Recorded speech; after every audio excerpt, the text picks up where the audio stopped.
अब मोटा भाई गुज्जू नहीं रहे हैं। दशक भर से दिल्ली की प्रदूषित हवा पानी लेने के बाद वे दिल्ली वाले हो चुके हैं। विपक्ष को तो गृहमंत्री महोदय का धन्यवाद करना चाहिए कि वे अपनी गाड़ी की डिग्गी में से स्लगर निकाल कर नहीं लाए और विपक्ष की टेबल पर पटकते हुए ये नहीं बोला कि दिल्ली से हूं बैड।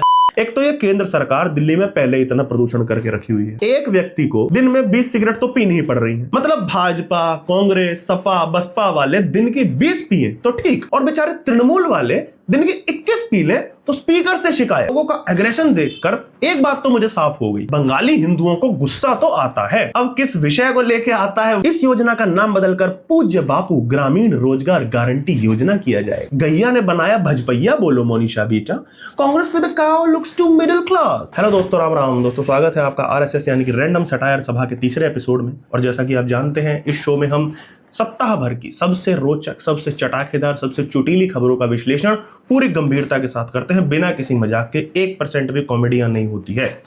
तो ऐसे ही मैं कुछ चुटीली कुछ रोचक खबरें लाया हूं और वीडियो के अंत तक बने रहिएगा, क्योंकि सबसे मजेदार सबसे चुटीली खबर अंत में ही है। और अगर आप इस चैनल पर पहली बार आए हैं तो कृपया करके चैनल सब्सक्राइब कर दीजिएगा और बेल आइकन दबा दीजिएगा। और अगर वीडियो अच्छी लगे तो शेयरिंग इज केयरिंग, अकेले मजे मत लीजिए, औरों के साथ भी शेयर कीजिए, फैमिली के, दोस्तों के। जैसा कि आप जानते ही हैं, सप्ताह की सबसे बड़ी खबर के बीच रही साल की सबसे बड़ी फिल्म नहीं, उसके रिव्यूज। तो कुछ रिव्यूअर्स का कहना है कि धुरंधर फिल्म में अत्यधिक हाइपर टॉक्सिक मैस्कुलिनिटी दिखाई गई है, जिस बात पर मैं पूरी तरह एग्री करता हूं। अब भाई, पाकिस्तान जैसे देश में जहां मर्दों की तशरीफों के दीवाने हो, इंसान तो क्या भेड़ बकरी और जानवरों तक को न छोड़ा जाता हो, और इंसानों को मारने के लिए बंदूक गोली जैसी चीजें सबसे अंतिम विकल्प हों, अधिकतर हत्याएं पत्थरों से कुचलने से लेकर हाथों का प्रयोग करके की जाती हों पूरी नृशंसता के साथ, ऐसे देश में यदि भारत अपना कोई जासूस भेजता है तो उसे मैस्कुलिन भेजना चाहिए, मतलब मर्दाना जासूस भेजे। अरे उसे तो घाघरा चोली पहन के नाचना गाना आना चाहिए। सोचिए कितना आसान हो जाता, लियारी जैसी जगह पे जाके रहमान डकैत जैसे इंसान रूपी जानवर या आईएसआई के सामने नाचते हुए कहना कि यूं तो प्रेमी 75 हमारे, ले जा तू कर 77 इशारे, कश्मीर मेरा मुफ्त का। और ऐसा तो पहले हुआ भी है। समस्या यह भी थी कि फिल्म ऐसा दिखाती है, ऐसा रिव्यूअर्स का कहना है कि फिल्म ऐसा दिखाती है कि हर पाकिस्तानी भारत विरोधी होता है, आतंकवादी होता है। यह भी बिल्कुल गलत है।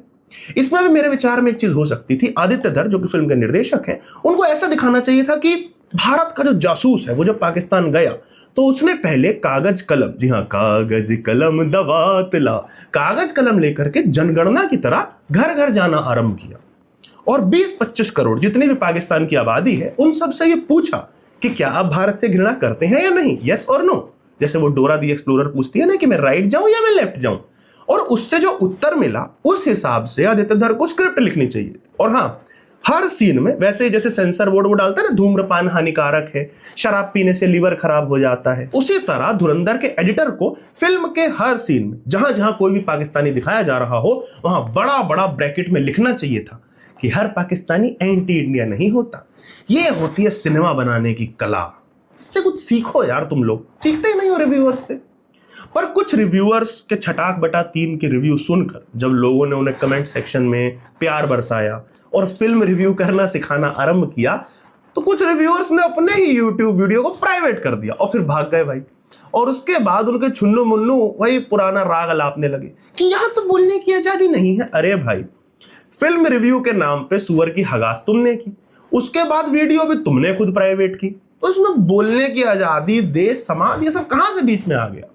और बीच में आने से याद आया कि इन झटूले नंदनों की भद पिटने के बाद फिल्म क्रिटिक गिल्ड सामने आता है दोस्तों। हाँ, बिल्कुल सही सुना आपने। इनका एक समूह बना हुआ है।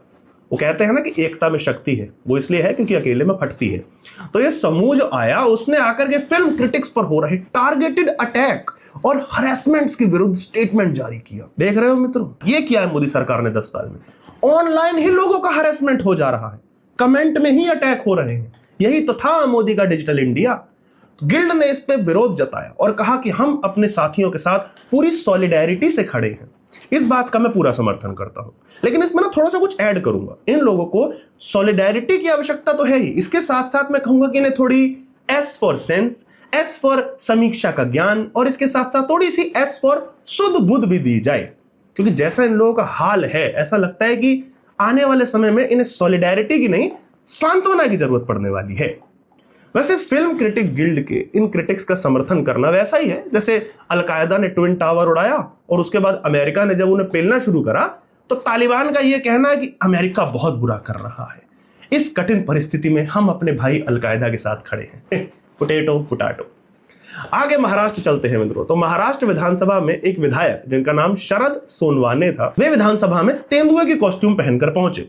वे लोगों के सामने मतलब सरकार के सामने बात रखनी चाहते थे कि किस तरह राज्य में तेंदुए के हमले बढ़ गए हैं। वैसे ये बहुत अच्छा तरीका है जनता की समस्या उठाने का, लेकिन यह तरीका तभी तक सही लगता है जब तक तेंदुए, शेर, चीते जैसे जानवर ने हमला किया हो।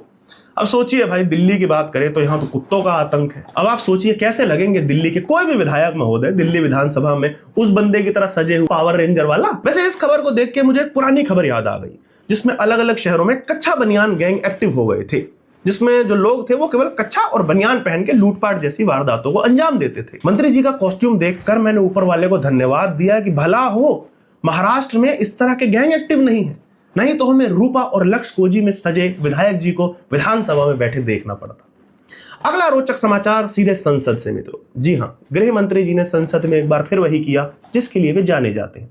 नहीं, संसद के भीतर उन्होंने कोई चुनाव नहीं जीता है। असल में उन्होंने विपक्ष के कुछ छुनुओं के अंग विशेष को जलाकर कर दिया काला जब उन्होंने एक छोटा सा शब्द बोला, सा। अगर मैं भी साहब थोड़ा ज्यादा सोचता हूं तो मैंने सोचा साला ये चुनाव आयोग कहता है कुछ नहीं हो रहा है, कुछ नहीं हो रहा है, तो ये लोग आरोप क्यों लगा?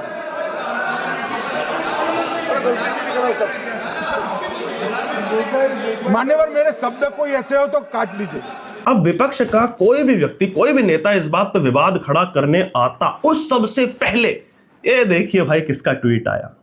हमारी तरफ इसे छाछ तो बोले ही बोले, छलनी भी बोले, जामे 72 छेद कहा जाता है। जी हाँ, सुप्रिया श्रीनेत जी भाषा की मर्यादा की बात कर रही हैं। और कितने अच्छे दिन चाहिए मुझे बताओ कमेंट सेक्शन में। वैसे मैं यहां गृह मंत्री जी को कोई डिफेंड तो करूंगा नहीं, लेकिन एक दिल्ली वाला होने के नाते मैं आपको यह जरूर बता देता हूं कि भाई अगला इंसान लगभग 10 वर्षों से दिल्ली में रह रहा है। वो तो अच्छी बात है कि उन्होंने संसद में केवल साला ही बोला। अब मोटा भाई गुज्जू नहीं रहे हैं। दशक भर से दिल्ली की प्रदूषित हवा, पानी और बहुत सी प्रदूषित चीजें लेने के बाद वे दिल्ली वाले हो चुके हैं। विपक्ष को तो गृहमंत्री महोदय का धन्यवाद करना चाहिए कि वे अपनी गाड़ी की डिग्गी में से स्लगर निकाल कर नहीं लाए और विपक्ष की टेबल पर पटकते हुए ये नहीं बोला कि दिल्ली से हूं बैड और जानता है मेरा बाप कौन है। अरे सॉरी, वो तो खुद किसी के हैं। ये वाला डायलॉग तो कोई और बोलता है। अगला समाचार भारत के दिल यानी कि मध्य प्रदेश से। समाचार ऐसा है जिसे सुनने के बाद मध्य प्रदेश पुलिस को कम से कम चुल्लू भर छिपकली के मूत्र में डूबकर मर जाना चाहिए। तो हाल ही में हाईकोर्ट में एक ऐसे केस का खुलासा हुआ जिसमें यह पता चलता है कि मध्य प्रदेश पुलिस ने अगस्त माह में एक 12वीं क्लास के लड़के बच्चे को यूं ही चलती बस से उतार लिया और बाद में उसके पास लगभग 2.5 किलो अफीम बरामद होने की बात कह के उस पर केस बना दिया। अब जब हाल ही में हाईकोर्ट में सबूत, गवाह सब खुलासे हुए तो पता लगा कि पूरा केस फर्जी था। अब बताओ इस मामले में लोग बेचारी पुलिस को डंडा करने में लगे हैं। अरे भाई, यही तो असली विश्वगुरु के लक्षण है। इस घटना से पता चलता है कि मध्य प्रदेश पुलिस ने किस तरह अपने कौशल से देश और समाज से सारा अपराध इस लेवल पर मिटा दिया है कि अब पुलिस वाले अपने विभाग को जीवित रखने के लिए अपराध मैन्युफैक्चर करने लगे हैं। शिवराज मामा इतने सालों तक मध्य प्रदेश में केवल राम राज्य स्थापित करने के सपने देखते रहे और देखिए मोहन जी ने आते के साथ ही पहले ही टर्म में राम राज्य क्या सीधा दशरथ राज्य ला दिया। हालांकि कुछ लोग इसे दशरथ राज्य नहीं बल्कि धृतराष्ट्र राज्य कह रहे हैं, क्योंकि उनका मानना है कि जब राज्य में ये सब चल रहा है तब राजा एकदम धृतराष्ट्र की तरह ही बैठे हैं। लेकिन देश भर के लोग इसे उल्टी तरीके से ले रहे हैं। पर भाई समझिए, सोच करके देखिए, क्या पता जाबाज मध्य प्रदेश पुलिस 12वीं क्लास के लड़के की ट्रेनिंग कर रही हो। भाई बसों में अभी तक पॉकेट मारी, लूटपूट जैसे मामले तो आपने बहुत सुने होंगे, पर क्या कभी आपने बस से किडनैप हो जाने और उसके बाद अफीम प्लांट करके तस्करी का केस बन जाने का मामला सुना है? शायद पुलिस इस लड़के के माध्यम से देश भर में नया जागरूकता अभियान चलाना चाहती है। वीर पुलिस हमें अपडेट कर रही है। मैं कहूंगा कि बसों में पहले जो लिखा होता था ना कि अपना जरूरी सामान जैसे कि फोन, चेन, ये सब संभाल के रखें, मध्य प्रदेश में अब उसके साथ ये भी लिखना चाहिए कि अपने आप को भी संभाल के रखें, क्योंकि आप भी चलती बस से चोरी किए जा सकते हैं। लेकिन इसमें सोचने वाला विषय एक और हो जाएगा कि जब कोई हमारी जेब काटता है या हमारा सामान चुराता है तो हम पुलिस के पास जाते हैं, लेकिन अगर पुलिस ही हमें उठा ले तो हमारे घर वाले किसके पास जाएं? ये गहन चिंता का विषय है। मैं चाहूंगा कि मध्य प्रदेश पुलिस आगे आए और हम मूर्ख देशवासियों को इस विषय में मार्गदर्शित करें।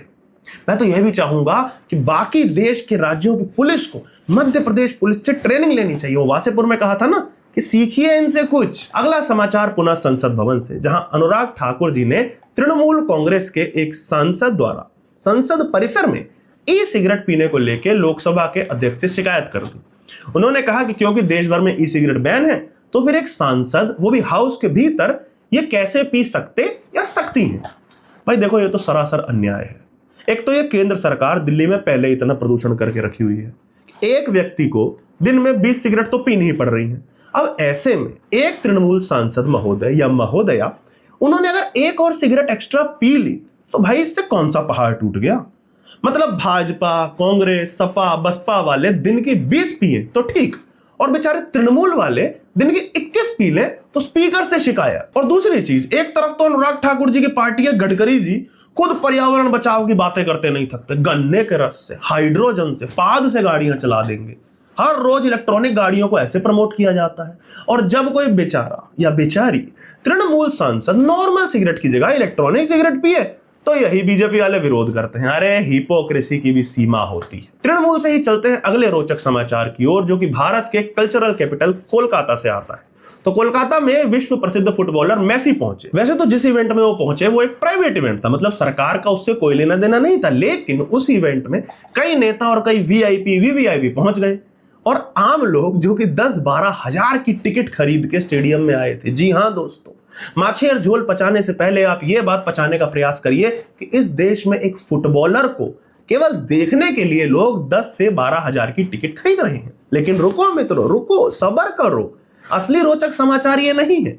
असली केएलपीडी तब हुआ जब इनमें से कई लोगों को फुटबॉलर मेसी की एक झलक तक देखने को नहीं मिली। अब इस पे बहुत से लोग नाराज थे, कितना मिसमैनेजमेंट है, ये है, वो है, वीआईपी कल्चर है। एक दादा तो बोले कि क्या पश्चिम बंगाल की पब्लिक बेवकूफ है। यह सुनकर विडंबना सल्फास की गोली चाटकर फड़फड़ाती हुई मर गई। लेकिन इस पर मैं दादा को कहूंगा कि दादा, पूरे बंगाल की पब्लिक नहीं, लेकिन वे लोग मूर्ख से कम तो नहीं है जो 10 से 12 हजार की एक टिकट खरीद रहे हैं एक फुटबॉलर को देखने के लिए, जो वहां पे 90 मिनट की जगह 9 मिनट खेलना तो दूर, वहां पे एक पेनल्टी शूट आउट भी नहीं करने वाला है। लेकिन हाँ, 100 बात की एक बात, ये तो मानना पड़ेगा कि व्यवस्था तो खराब थी। लेकिन कोई कमेंट सेक्शन में ये नहीं लिखेगा कि हाँ, पश्चिम बंगाल में खराब पुलिस और सिक्योरिटी की व्यवस्था तुम्हें मेसी के आने पे दिखाई दी। आज से पहले तो जैसे वैसे दीदी ने ट्वीट करके लोगों से माफी मांगी है और पूरे मामले में एक इंक्वायरी कमेटी का गठन किया है। देख रहे हो भाई, प्रायोरिटीज कितना महत्वपूर्ण विषय है। सोचो सोचो। वैसे इस पूरी घटना और स्टेडियम में हुई तोड़फोड़ और लोगों का एग्रेशन देखकर एक बात तो मुझे साफ हो गई कि भाई बंगाली हिंदुओं को गुस्सा तो आता है। अब किस विषय को लेके आता है वो अलग बात है।